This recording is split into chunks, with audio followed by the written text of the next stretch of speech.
이 진보 좌파 쪽을 과연 기독교인이 음. 지지할 수 있는가? 아하. 목사님도 한때 이쪽에 좀 열심히 있으셨잖아요. 뭐 의도치 않았죠. 네. 제가 성경을 배운 그 네. 목사님이 네. 은근슬쩍 그런 사상들을 많이 가르쳐 주셨기 때문에 네. 예, 충성을 다했고 네. 제가 뭐 광우병 그 난리 날 때도 제가 거의 한 15년 동안 네. 미국소 먹으면 뒤진다고 혁명투사. 제가 아주 PPT로 강의까지 했는데 지금 15년이 지난 결과 광우병은 없다. 참 한 명도 없어. 충격. 이제 뭐 우리 몸으로 임상 실험한 결과 광우병은 없다. 참 안타깝습니다. 그래서 예. 이제 기독교인들이 과연 좌파를 지지할 수 있는가? 예.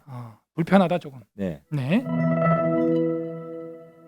거기에 대해서 좀 하나하나 기사를 지금으로부터 과거로 딱딱딱딱 네. 과연 대표적인 당이 어디입니까? 민주당이죠. 네, 민주당. 그래서 이 민주당이 그동안 했던 법안과 네. 이들이 했던 게 뭔지 그러면 보수 진영 옛날에 우리가 더 어렸을 때는 그 뭔가 카르텔이라고 여겼던 그 보수 진영에서는 네네. 어떤 법안 어떤 식으로 반응인지 그 이 두 당을 네. 좀 비교해 보면 좋겠다. 네네. 그런 시청자의 의견 건의가 있어가지고 작년 초인데 이제 낙태죄 후속 개정안 그러니까 2019년 4월 11일에 이제 낙태죄가 이제 이건 아니다 낙태죄 없다 헌법 불합치 결정을 내려버렸어요 헌법재판소에서.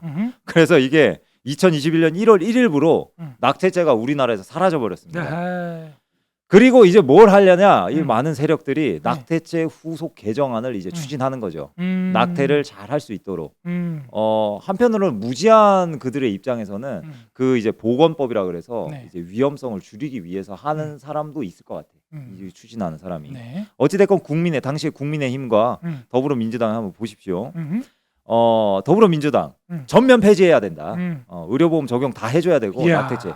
낙태하는 거. 그러니까 그때 당시 이제 정부 입장은 그래도 유지하자. 15에서 24주 정도는 그래도 사회 경제적 이유 이런 거를 그 정도에는 낙태해도 되는 걸로 요 정도. 24주 이하. 네. 근데 국민의힘은 그래도 약간 보수적입니다. 보면 10주 미만일 경우. 그러니까 아예 초창기에. 예. 그러니까 또 마음에 안 들어 우리 기독교 입장에서는. 근데 그래도 보면은 확연히 두 당의 색깔이 구분되죠. 이 부분에 의해 이 부분에서만. 맞습니다. 네. 그럼 이건 최근이니까 네. 좀 더 가봅시다. 다음 네. 챕터 보시면 네. 2020년 12월 20일입니다. 음. 낙태죄 2020년 내 개정 물 건너 뭐 이런 기사가 나왔고요. 세계일보. 네. 보시면은 네. 낙태죄 폐지 관련 형법, 모자보건법 개정안 이런 것들을 쫙 막 내놓습니다. 보면은 자 보세요. 민주당 박주민 민주당 뭐냐 낙태죄 처벌 전면 금지 찬성 다 찬성. 그죠? 근데 그나마 국민의힘은 또 어떻게 해요? 반대. 그리고 유지. 그러니까 약간 보수적으로 갑니다. 그래도 이때 당시 뭐 우리는 그다지 이런 거 잘 어느 당에 대한 저는 네. 이런 것에 그렇게 많은 신경은 이렇게 많이 못 썼던 것 같아요. 네. 보면은 2020년, 19년 요때도 확연한 차이를 좀 보게 되는 것 같습니다. 좀 더 가보겠습니다. 동성애 옹호 등 의정 활동에 앞장선 의원이 누구인가? 그거를 또 조사를 했어요. 참 감사하게도 동방연이라고 있어요. 네. 동성애 동성혼 반대 국민 연합. 제가 그 로고도 넣어놨어요. 여기 딱 보시면 예, 훌륭한 곳입니다. 여기 오랫동안 너무 고생하시면서 이런 거 다 여기서 조사했어요. 여기서 보면은 뭐냐 동성애 옹호 의정 활동 앞장선 사람을 조사를 막 한 거예요. 보시면 보십시오. 정의당 심상정, 정의당, 더불어민주당, 민주당, 바른미래당은 약간 더불어민주당, 민주당. 여기 보시면 보수 없어요. 하나도 없네. 하나도 없어. 동성애 이쪽이 민주당이야 무조건. 그래서 나이 드시는 목사님들, 나이 먹는 어른들이 네. 이 우파로 가는 이유가 이런 데 있지 않냐. 그러니까 우리는 어렸을 때 저 카르텔이고 자기 밥그릇 싸움 막 다 챙겨 먹으려고 위에 있고 막 할아버지들이 잘 모르셔서 막 그런다. 할아버지. 막 이런 생각이 젊은 층에 있잖아요. 그래 뭐 이제 비속어로 막 틀딱이라 예, 그러고 막 그러기도 뭐 꼰대라 하고. 그러고. 근데 19년 보면은 일단 19년에도 팩트는 이 민주당 진보. 계열 동성애 이쪽 계속 만들어 제낍니다. 더 심각한 거 또 다음 넘겨보시죠. 네. 넘겨보시면 악법 발의 지수 조사했어요. 그때 다시 뭐 더불어민주당 128명 중 109명. 이 악법이 또 뭐냐? 악법을 이 기준을 여기 밑에 보시면 이 같은 활동 시 국회의원을 평가하는 기준 크게 5가지였다. 이 악법에 대한 이들의 악법에 대한 기준을 이 동방연에서 동성애 낙태 옹호, 표현 양심 종교의 자유 침해하는 공개적 발언, 동성애 낙태 지지 행사 개최, 퀴어 행사 참석, 반윤리적 법안 58개 발의 이력 등을 이제 악법 범주로 놓고 거기에 해당되는 것을 퍼센테이지로 인원을 다 조사한 거예요. 잘했다. 예. 정의당 100%, 바른미래당 64%, 자유한국당 23%, 108명 중 25. 이 마음에 안 들죠. 안 들지. 근데 비교해 봤을 때 이 왼쪽 계열이랑 오른쪽 계열 비교해 보십시오. 이거 뭐 엄청나죠, 그냥. 예, 오른쪽 좀 읽어볼게요. 특히 이 58개 법안 동방연이 법률 자문가의 자문을 받아 선정한 악법으로 양성평등과 가정 종교의 자유를 훼손하는 것들, 성적 지향과 제3의 성을 성평등에 포함하는 법안, 성적 지향을 인권으로 보는 국가인권위원회의 권한을 강화하자는 법안, 우회적 차별 금지 법안, 군대 내 동성애 옹호하는 법안, 인공 임신 중절 수술 허용, 낙태죠. 법안, 동성애자 커플에게 국제 입양 허용하는 법안 등이 포함됐다.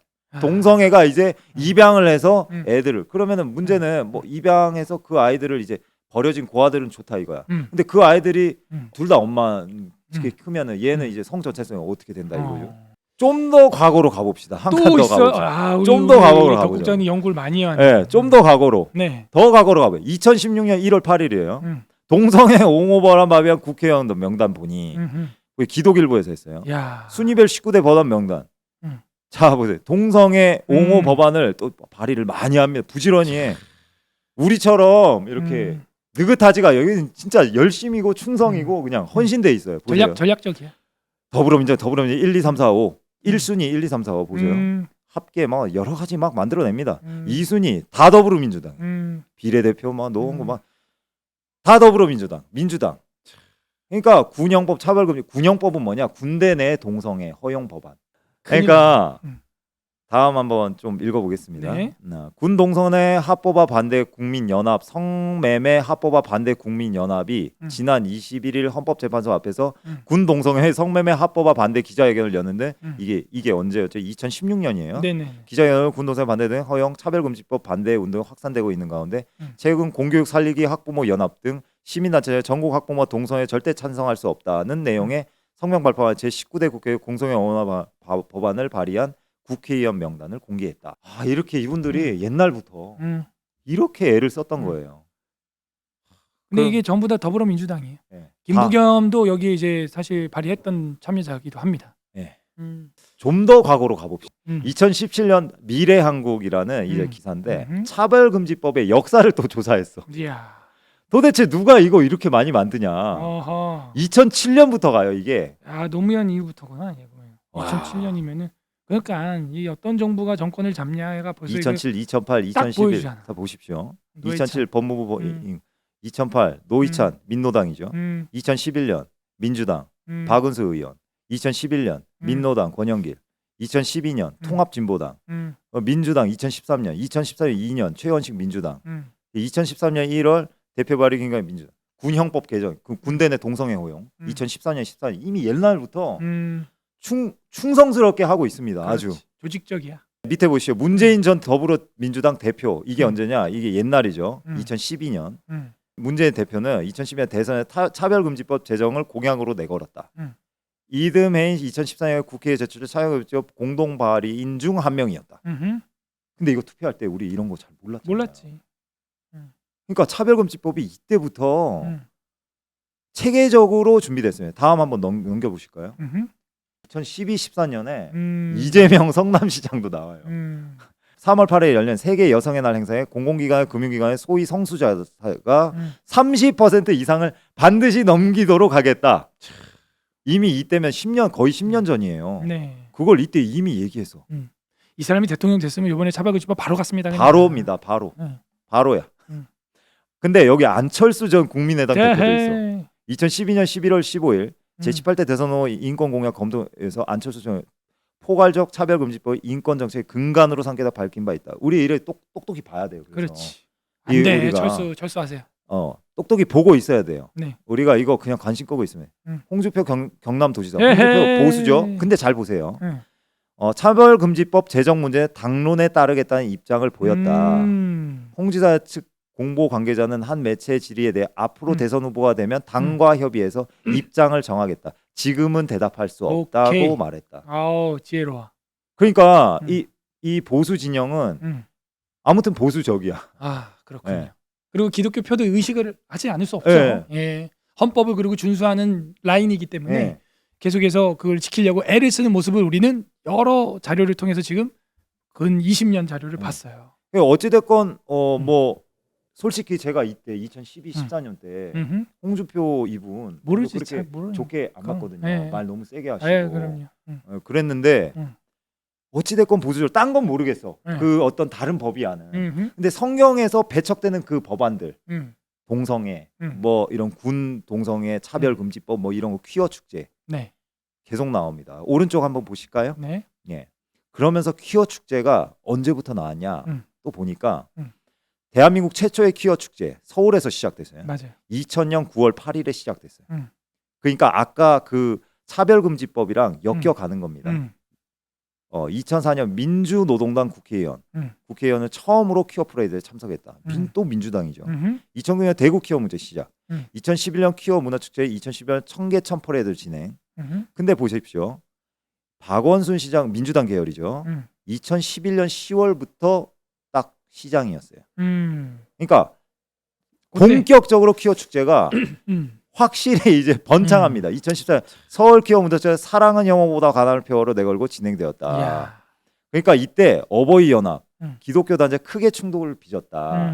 그러니까 그때 당시 제가 어버이 연합 네. 어르신들 그렇게 네. 좋게 안 봤었거든요. 꼰대들 그렇게 봤군요. 그렇게 봤었는데 네. 이때 여기에 대해서 이렇게 힘쓰고 계셨던 거야. 2030 때였으니까 네. 지금 2030도 그렇게 보고 있고요. 네, 그럴 것 같아. 네, 덕구자님이 그렇게 보고 있습니다. 네, 꼰대, 점권, 점권으로 젊은 보고, 꼰대. 점권으로. 답답하다. 그래서 제가 우리 청년들한테 늘 얘기하지만 국제 시장 영화를 빨리 보세요. 빨리 봐요. 뭔지 모르겠지만 빨리 보세요. 네. 그러면서 2015년에 이제 피날레 퀴어 축제 아주 그냥 새로운 꽃을 피우죠. 2015년부터 서울 광장에서 이제 적극적인 지지를 받으면서 이제 이야. 시장의 지지를 받으면서 2020년까지 서울이 이렇게 이어가는. 망가졌군요. 네. 네. 요 과정을 보면 도대체 어느 당을 통해서 이게 진행됐는가 여기 써 있네. 네. 여기 보면은 요 부분 우리가 좀 살펴봤고요. 과거에는 우리가 저쪽에 사실 상당히 마음이 있었으나 이제 우리가 성경을 알고 저쪽에 이 방향을 알기 때문에 솔직히 같이 갈 수가 없다. 불편하다. 불편하다. 왠지 진보좌파는 불편하다. 그러므로 제가 볼 때는 진보좌파를 지지하는 그리스도인이라는 분들은 사실 무지하거나 아니면은 회심하지 않았거나 성경을 생명으로 절대자의로 믿지 않거나 그거예요. 그러니까 우리는 성경 하면서도 이렇게 그쪽 문화에 물들었잖아요. 몰랐어. 그건 무지야, 무지. 네. 무지 목매예요. 그래서 우리가 대한민국의 근현대사를 우리 아이들에게 빨리 가르쳐야 됩니다. 대한민국 건국사와 대한민국 근현대사를 가르쳐서 이 나라의 건국 정신과 헌법 정신이 뭘 지지하고 있고 누가 애국 운동자였고 누가 애국 계몽 운동가였는지 우리 아이들에게 가르쳐야 되고 이거를 전복시키려고 하는 사상가들이 누구였는지 이런 것들을 역사적 교육을 하지 않은 결과 이 모양이 됐고 그것을 막기 위해서 저 좌파 진보 사람들은 계속해서 더불어민주 사회라고 하는 더불어민주 뭐 주의라고 하는 그런 교과서까지도 조례로 해가지고 가르치고 있는 거죠. 네. 싸움이야. 이거 전쟁 이거는. 아주 체계적입니다. 그럼요. 이미 이게 몇 년 전이에요. 도대체. 그럼요. 또 한편으로는 그치? 어떻게 보냐? 이거는 이제 깨야 되는 거예요. 가정을 깨야 되고 그렇지. 이걸 나눠야 되는 성윤리관을 거예요. 깨부시고. 계속 깨야 되는 거예요. 그래서 네오 막시즘이라고 하는 거예요. 우리 교단의 소강석 총회장 직전 총회장이 그래서 이거에 대해서 앞장서서 엄청 싸웠었거든요. 그때는 제가 소강석 목사님 지지했습니다. 아 멋지다. 이거는 네오 막시즘입니다. 막아야 됩니다. 이랬는데 결국에는 이 목적은 가정 깨고 가정 깨면 교회 깨고 기독교 윤리 깨고 기독교 성경 그죠? 소돔과 고모라에 대한 설교를 못 하는 거야. 그러면 동성애에 대해서 레위기 18장의 성윤리 못 하는 거야. 로마서 12장 설교를 못 하는 거야. 실제 외국 사례가 그럼, 있죠. 지금 그럼요. 계속, 그리고 계속 나옵니다. 그 예. 남자가 와서 저한테 주례해 달라 그래. 근데 제가 나 못해. 내 신앙 양심상. 그럼 바로 형사고발, 네. 민사고발 하든지. 그게 걔네들의 목적이고 결국 교회 파괴. 그러니까 이건 전쟁이고 지금 포괄적 차별금지법 4월 안에 좀 통과시키려고 한다는데 그 검소한박이랑 같이 싸잡아가지고 요 두 개 우리가 목숨 걸고 막아야 됩니다. 지금 교회가 망가지고 우리 아이들이 망가져요. 네. 예. 우리가 어떤 분들은 이런 말씀도 하시는데 우리가 보수 쪽도 그쪽도 안 좋고 썩은 게 많이 있는 걸 알아. 있죠. 근데 네. 이거는 이쪽은 이거는 완전히 그냥 성경이랑 반성경 완전 성경이랑 완전 다 부딪히는 거니까. 그리고 이거는. 급진적이야, 되게. 그러면은 이게 솔직히 우리가 이제 보수 쪽에서 성경이랑 위배되는 쪽을 이 20년, 30년 전부터 체계적으로 이렇게 오는 거는 보수 쪽에서는 이런 체계적으로 이렇게 오진 않았잖아요. 없어 우리는. 네, 보수 쪽에서는. 우린 전략가가 없다고요. 전략이 이렇게 막 뭐 성경을 깨려고 막 그런 건 없었는데 이거는 보니까 이거는 뭐 전략적인 아주 장구한 세월 동안 그러니까 우리 홍 감독이 말한 대로 정치는 계속 바뀌고 심지어 여기 나왔던 대통령들은 대표도 이미 다 바뀌고 다 죽었잖아. 근데, 자살해서 다 죽은 사람들 노회찬, 박원순, 노무현 다 죽었잖아. 근데도 어떻게 똑같이 일괄적으로 하냐? 홍 감독이 말한 대로 홍 감독의 지혜라면은 저 북한의 누군가가 계속 똑같은 지령을 내리고 있다. 결론은 그거야. 그러니까 저 경기 동부연합의 이석기가 국가전복 때문에 민노당 전부 다 해체됐잖아요. 그 위에서 지령을 받아서 하고 있다. 이번에 김국성이라고 하는 탈북 하신 북한의 그 정보국장 하신 분 그분이 그 얘기를 하는 거야. 그래갖고 우리 기사를 저도 검색을 해보니까 청와대 안에 배관공이 간첩으로 잡혔던 적이 있는 거야. 실제로요. 그러니까 지금 청와대 안에 간첩들도 많고 이거를 사상적으로 주도하는 조직적으로 전략적으로 해. 근데 우리 기독교인들은 20년 후 전략이 없어. 전략가가 없는 거야. 우리는 이런 게. 그러니까 우리가 지금 되게 앞장서 있다니까요. 덕국장님이랑 우리 같은 이제 엄마 아빠들이 지금 전략을 세워야 돼. 전략. 전략의 센터 아니겠습니까? 그럼요. 그래서 오늘도 제가 신방하면서 그 성도랑 얘기를 한 게 안 되겠다. 우리 교회라도 작지만 어려서부터 분과를 만들자. 애들 학부를 만들어 가지고 한 초등학교 한 1학년부터 한 3학년 안에는 그 아이의 그 잘하는 장점이 보이거든. 그래서 제가 오늘도 그랬어요. 이 아이는 뭘 잘할 것 같아, 집사님? 그러니까 얘는 작가, 글 쓰는 걸 좋아한다. 그럼 얘는 이제 문학의 쪽에서 이제 아주 두각을 드러내는 기독교인으로 세워야겠다. 도킨스 깨는 그런 책을 나와야 돼. 그럼. 그래갖고 뭐 신영복을 존경합니다. 뭐 그런 게 아니라 이제는 그 사람이 존경받는 이 나라의 문예 창작의 1인자로. 저번에 우리 그 그림 작가도 있었잖아요. 그럼 뭐 그런 것처럼. 그러니까 뭐 지금 요즘으로 치면 뭐 이어령 박사님, 뭐 이회수, 뭐 이런 사람 좋아하는 게 아니라 이제는 기독교인으로서 정말 핸델과 베토벤 같은 그런 사람들이 나와야 한다. 문학에서. 또 이제 법치는 법조군 법조인들 어려서부터 우리가 키워야 되고 교육가는 교육가, 신학가는 신학자. 탁탁탁 지금부터 나시린 키우듯이 해야 돼. 이건 전략적으로 조기 교육 안 하면 안 된다. 이게 우리 기독교 교육의 강점이다. 저는 오늘 또 그런 신방 이야기하면서 생각이 들었어요. 지금 우리가 빨리 움직여야 될 때다. 20년을 내다보고. 근데 우리는 기독교인들은 그런 전략이 없고 자기들 밥그릇 싸움에 정신이 없어. 안타깝습니다. 그래서 우리 기독교인들이 이 부분은 좀 깨어나야 됩니다. 그래서 좌파는 불편하고 우리 청년들 2030 세대들 저도 그쪽에 있었어요. 2030 때. 근데 그게 교회를 파괴하고 성경을 파괴한단 말이에요. 그래서 제발 우리가 감성주의에만 이렇게 빠질 것이 아니라 우리 하나님의 진리와 교리와 윤리를 어떻게 하면 다음 세대에 올바로 넘겨줄 거고 덜 급진적으로 타락하는 정파가 어딘지 그걸 이렇게 역사를 통해서 우리 덕국장님처럼 피 튀기게 연구해야 한다. 그리고 또 한 가지 대안적으로 제시할 만한 것은 이제 이 정치인들이 이렇게 반응하고 점점점 강화되는 이유 중에 또 하나는 그 표가 많다는 거예요. 동성애와 그런 이제 그 낙태 쪽으로 거기에 해당되는 그걸 원하는 인구가 많다는 거예요. 그럼 우리 쪽으로는 또 어떻게 전략이 필요하냐? 그들 동성애자들 많은 그 환경에 우리의 자녀들이 살 때 그들에게 올바른 게 뭔지를 알려줄 뿐만 아니라 그들을 또 도와야 돼. 돌아올 수 있도록. 맞아요. 그들을 치료하고 그들의 정신적인 것을 치료하고 돌아올 수 있도록 어떤 센터도 만들고 그래서 도울 수 있는 대안이 끊임없이 제시돼서 그들이 회복돼서 돌아오는 것들이 우리 안에 계속해서 선순환적으로 일어나야 될 것 같아요. 맞습니다. 아무튼 이들의 이 수년간에 걸친 이 공격은 교회를 파괴시키고 가정을 파괴시키고 국가를 파괴시키려고 하는 네오막시즘이다. 우리는 그거를 꼭 기억을 했으면 좋겠습니다. 네.